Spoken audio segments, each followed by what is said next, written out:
Bismillahirrahmanirrahim. Assalamualaikum warahmatullahi wabarakatuh. Selamat pagi anak salih dan salehat. Apa kabar hari ini? Semoga kita semua dalam keadaan sehat walafiat. Baiklah, sebelum pelajaran dimulai, kita berdoa dulu yuk. Oke, sebelumnya Bu Guru mau nyanyi dulu ya.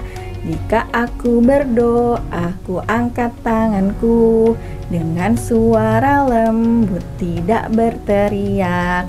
Berdoa sungguh-sungguh agar dikabulkan segala permohonan hamba yang beriman. Baik, kita mulai doa ya. A'udzubillahi minasyaitonirrajim. Bismillahirrahmanirrahim. Rabbi zidni ilma warzuqni fahma. Ya Allah, tambahkanlah ilmuku dan berikanlah aku pemahaman yang baik. Amin. Oke, sudah siap semuanya? Nah, biar tambah semangat, kita tepuk Alfidah dulu yuk. Tepuk Alfidah. SD, IT, Alfidah. Yes, Allahu Akbar.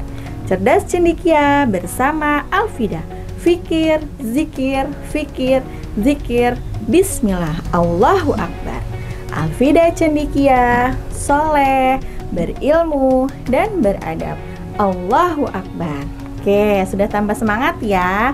Baik, hari ini Ibu akan menyampaikan materi tentang pelajaran PKN kelas 3, yaitu tema 7 subtema 2 kelas 3 tentang keberagaman pekerjaan di lingkungan sekitar.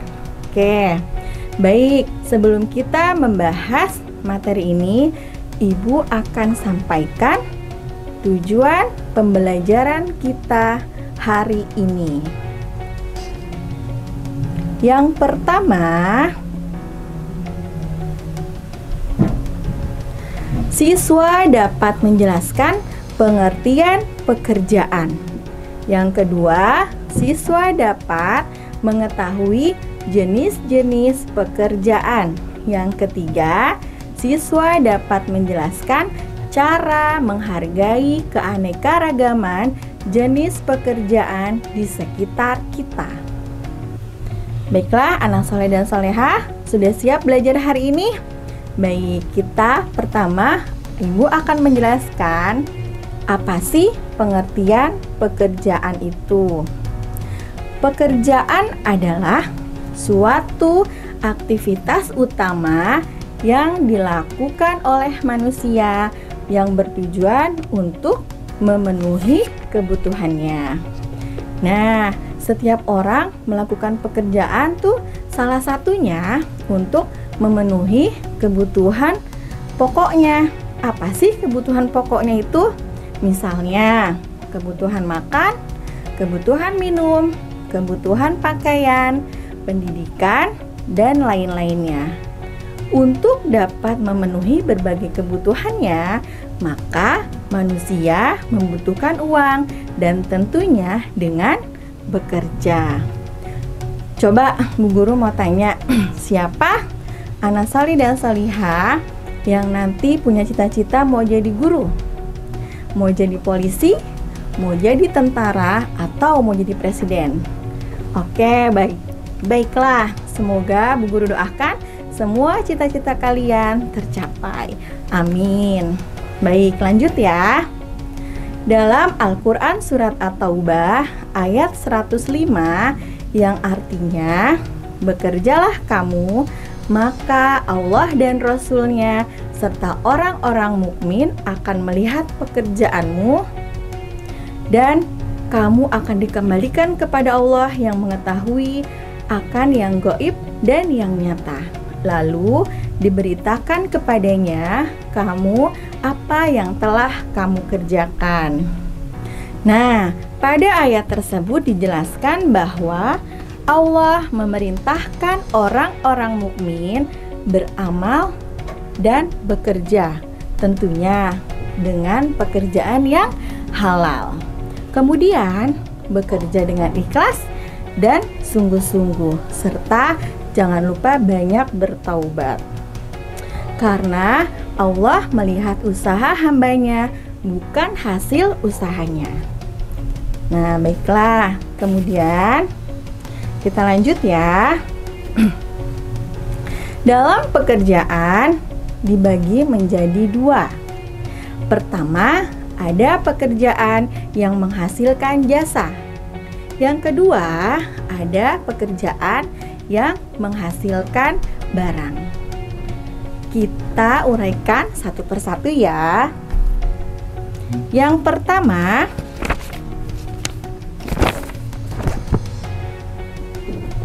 contoh pekerjaan yang menghasilkan jasa. Yang pertama dulu ya, pekerjaan yang menghasilkan jasa adalah suatu pekerjaan yang dimana dari hasil pekerjaannya bisa dinikmati dan dirasakan oleh orang lain. Dan pada pekerjaan yang menghasilkan jasa ini, pekerjaan misalnya contohnya ada guru, ada dokter, ada tukang cukur rambut.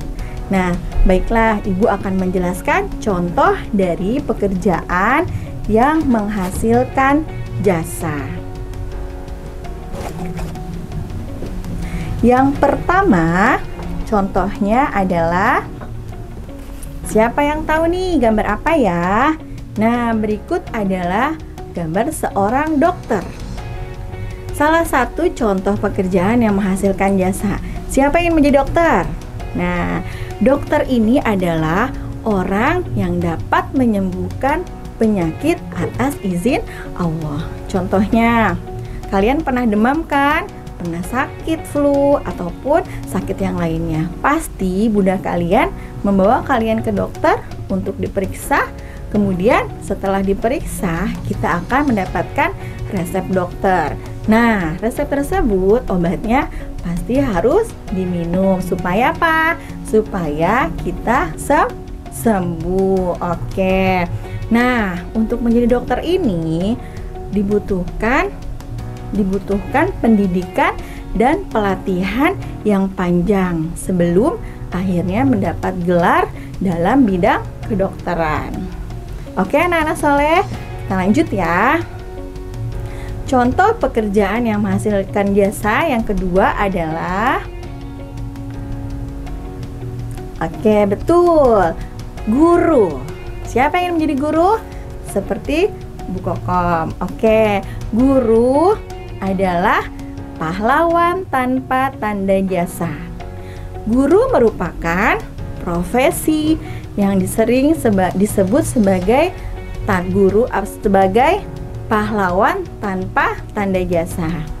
Nah, seorang guru ini bertugas mendidik, mengajar, membimbing murid-murid agar menjadi manusia yang cerdas, berakhlak mulia, dan tentunya tercapai semua cita-citanya. Nah, sama seperti dokter, guru juga untuk menjadi seorang guru atau dosen dibutuhkan sekolah pendidikan ya, atau keahlian yang lebih tinggi lagi. Semoga yang ingin menjadi guru cita-citanya tercapai ya. Oke, kita lanjut. Contoh pekerjaan yang menghasilkan jasa yang ketiga, yaitu tukang cukur. Nah, kalian yang anak salih pasti ketika rambutnya panjang di sekolah ditegur sama bu gurunya untuk mencukur rambut agar terlihat lebih rapi dan keren. Nah, di mana kita melakukan cukur rambut? Kita akan pergi ke sebuah barbershop ya, nama kerennya sekarang, atau tukang cukur. Nah, di sana itu juga menyediakan jasa selain cukur, potong rambut, bisa krimbat atau mewarnai rambut. Nah, di tukang cukur ini juga tidak hanya anak kecil, tapi bisa ibu-ibu dan orang dewasa, bapak-bapak ya. Jadi barang siapa yang mau terlihat lebih rapi penampilannya, silahkan langsung ke tukang cukur. Oke, baik anak-anak soleh dan soleha, masih semangat? Kita lanjut ya. Pekerjaan yang kedua yang menghasilkan barang ya. Jadi pekerjaan yang menghasilkan barang adalah pekerjaan yang menghasilkan sebuah benda, barang, baik benda atau barang jadi ataupun barang setengah jadi. Contohnya petani, peternak, tukang kayu, pekerja pabrik, tukang jahit, dan lain sebagainya. Baik, Bu Koko akan menjelaskan satu persatu contoh pekerjaan yang menghasilkan barang. Oke, nah kita lihat ya, itu gambar petani. Perlu anak solih dan solihah ketahui, petani itu tidak hanya bekerja di sawah, tapi ada petani sayuran, ada petani buah-buahan. Nah, yang kita kenal Pak Tani yang bekerja di sawah itu melakukan pekerjaan, melakukan proses hingga kita makan nasi yang sudah dilakukan oleh pekerjaan oleh petani tersebut. Misalnya, awalnya petani menabur benih, kemudian memanen. Nah, hasil panennya kemudian padi tersebut digiling dan kemudian menjadi beras. Berasnya Bunda kalian masak dan kemudian disajikan kepada kita semua. Oke, ada petani sayuran yang menghasilkan apa? Sayur-sayur yang segar, misalnya wortel, brokoli, terus labu, tomat, cabai, dan lain-lainnya. Kalau petani buah-buahan, misalnya apa saja ya? Oke, ada buah pepaya, melon, semangka, anggur, dan masih banyak lagi. Semuanya itu adalah vitamin yang dibutuhkan oleh tubuh kita. Baik, kita lanjut ya. Contoh pekerjaan yang menghasilkan barang. Contoh kedua adalah peternak. Nah, peternak juga ada macamnya, ya. Misalnya ada peternak sapi, ya, peternak sapi, kemudian kambing, peternak bebek, ya. Nah, dari hasil ternak tersebut dihasilkan berupa daging, telur, susu, yang kemudian hasil tersebut bisa kita makan dan untuk memenuhi kebutuhan sehari-hari. Baik, kemudian contoh yang ketiga, contoh pekerjaan yang menghasilkan barang, yaitu siapa yang tahu nih profesinya sebagai apa ya? Ya, betul, penjahit. Nah, contoh di sini adalah penjahit. Ibu ini seorang penjahit. Kalian tahu apa yang dihasilkan oleh penjahit? Ya, betul, berupa baju, celana, kerudung, atau bahan-bahan pakaian yang biasa kita gunakan sehari-hari. Nah, penjahit ini menjahit mempunyai keahlian tertentu. Jadi, penjahit pun melalui kursus. Nah, penjahit itu memotong bahan, kemudian menjahit, mengukur, dan kemudian barulah hasilnya yaitu berupa pakaian yang kita pakai sehari-hari. Oke, sampai di sini sudah paham ya, anak soleh dan solehah. Kita lanjut. Kemudian setelah jenis-jenis pekerjaan, kita lanjut ke cara menghargai keberagaman pekerjaan. Yang pertama, saling menghormati dan menghargai pekerjaan orang lain. Yang kedua, saling membantu dan hidup rukun. Yang ketiga, mau bekerja sama dengan siapa saja.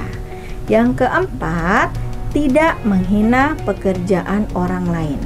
Nah, jadi semua yang Allah kasih kepada kita, kemampuan yang Allah kasih kepada kita, kita manfaatkan dengan sebaik-baiknya.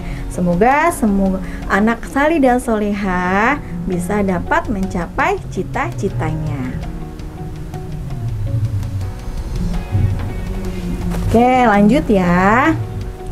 Materi selanjutnya. Nah, baik, Ibu akan memberikan kesimpulan dari materi kita hari ini. Yang pertama, selalu bersyukur.